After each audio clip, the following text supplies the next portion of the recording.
Good morning all. Today we are going to do further adventures in snap together flooring. I want to take you guys through all of the tools I like to use and have on site when I need to do this kind of flooring. You can make do with less, but this is what I like to have to make things efficient. So just a real quick rundown on all the tools.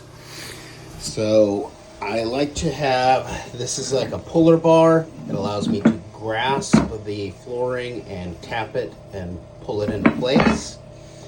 This is a tapping block. I use it against the edge of the flooring. It keeps me from breaking the edge on it and keeping everything nice and clean.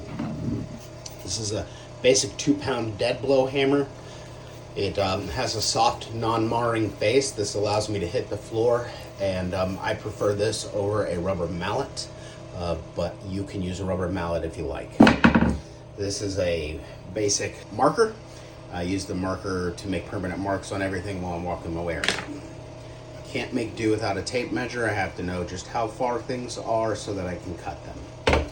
Straight edge or speed square is super important so that I can make my marks and then mark them just so doing layout stuff. This is a oscillator, vibrating oscillating tool.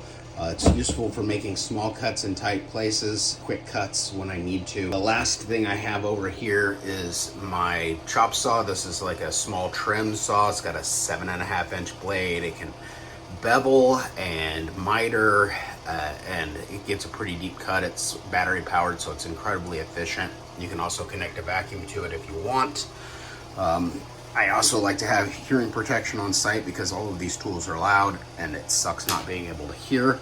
The last thing that I like to have is a vacuum. So I have this vacuum to vacuum up as I go because every time there's dirt, it makes a problem. Snap together flooring is very easy. A person could make do with less tools than I have to actually do it. However, I find them to be incredibly useful to have these extra few little tools laying around. When I'm doing it, I don't do flooring all of the time, but when I am in the process of doing it, having all of my tools, all these things is incredibly helpful. These are just basic tools if you're going to do it that will make your life a whole lot easier.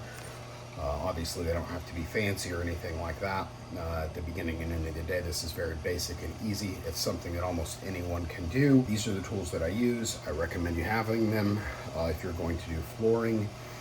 Again, they are a puller bar, a tapping block, a non-marring hammer, a marker, tape measure, speed square, oscillator, chop saw, hearing protection, and our vacuum. Anyway, I will show you guys another video here in a minute on things like installation tips and things to watch out for as you're working with it. Hope this helps. Have a great day.